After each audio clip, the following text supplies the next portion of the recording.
guys, what's going on? It's Uncle Tone. How you guys doing?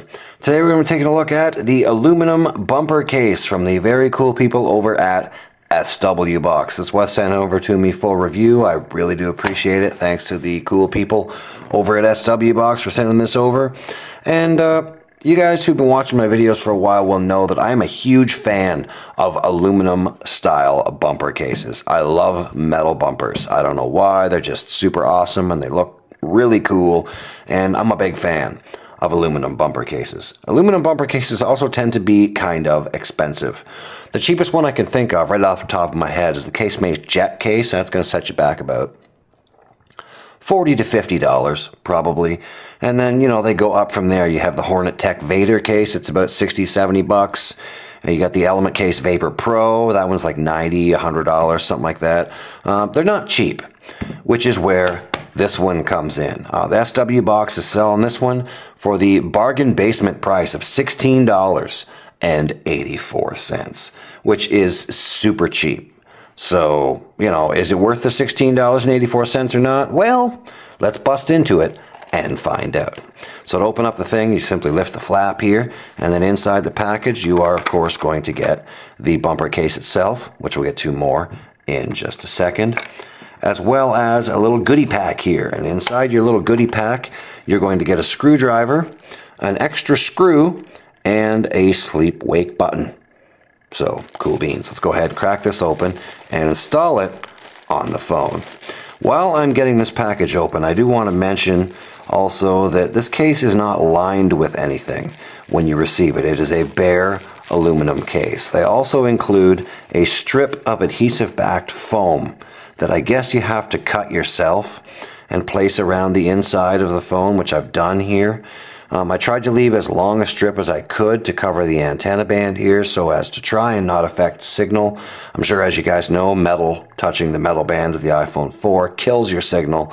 So I tried to leave as much there as I could while still covering up the corners and the sides and the top and the bottom and so on and so forth. I think I did a pretty good job. I had one piece here too, but it fell off. So there you go. Taking a look at the case itself, your SIM card tray is open. The sleep-wake button goes in up here. You have a deeply recessed cutout for your headphones, but it is fairly large. I didn't have any issues with using headphones with it, but if you're using oversized DJ-style jacks, they're probably not going to work with this one.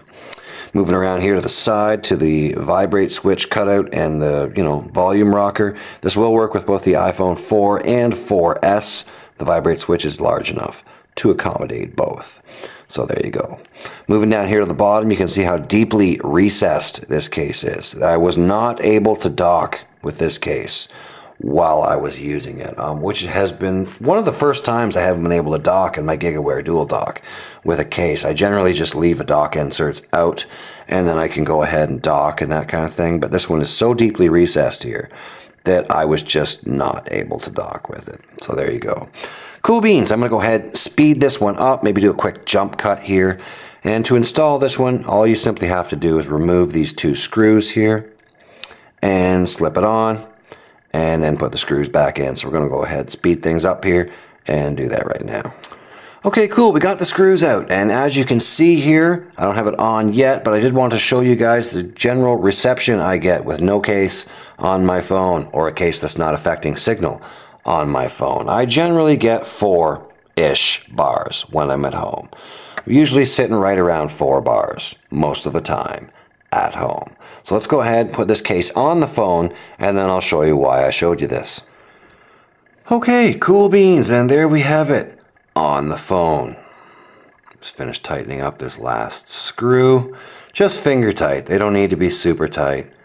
They're not going to vibrate out or come loose or anything like that. Just here and here, pop them back in, tighten them up, and you are good to go. I got the sleep wake button in up here, and go ahead and hit it. It's very responsive, works very, very well. So there you go. Now, the issue I had with this one is slightly spotty reception issues. As you can see here, I'm down to 3 bars now of signal when I had 4 before. It was at 4 when I first turned it on. Now it's at 3. If I leave it for a little while, it may even go down to 2. General kind of little mild reception issues. It's nothing serious.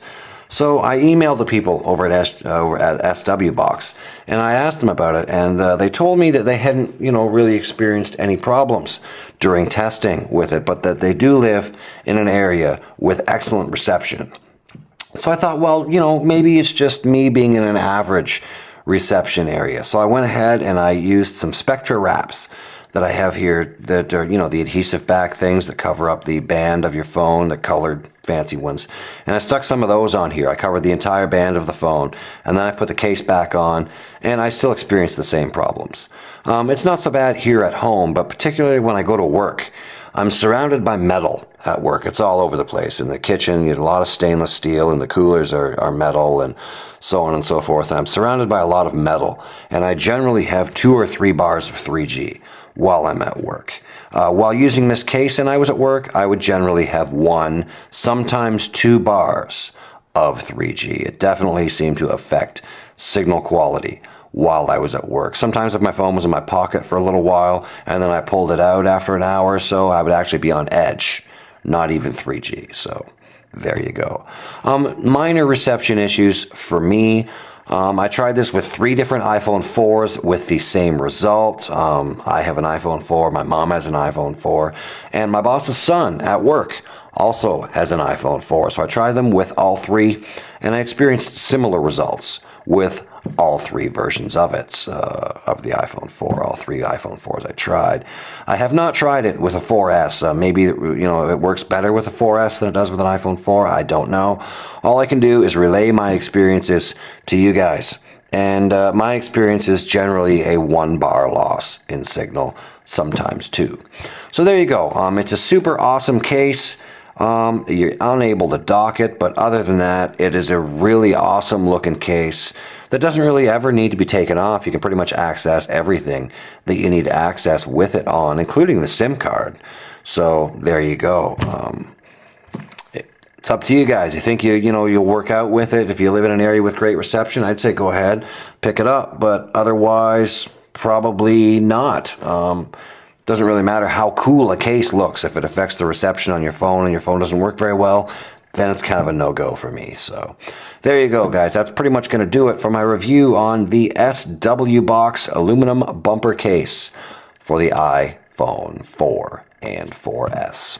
Cool beans. Thanks again to the very cool people over at SW Box for sending it out. I really do appreciate it. Thanks to you guys for watching. If you're feeling awesome, go ahead. Don't forget to click the like button down there. That definitely helps me out a lot. Maybe favorite this video. Thanks very much. Thanks for watching. We'll see you guys in the next video. Rock on.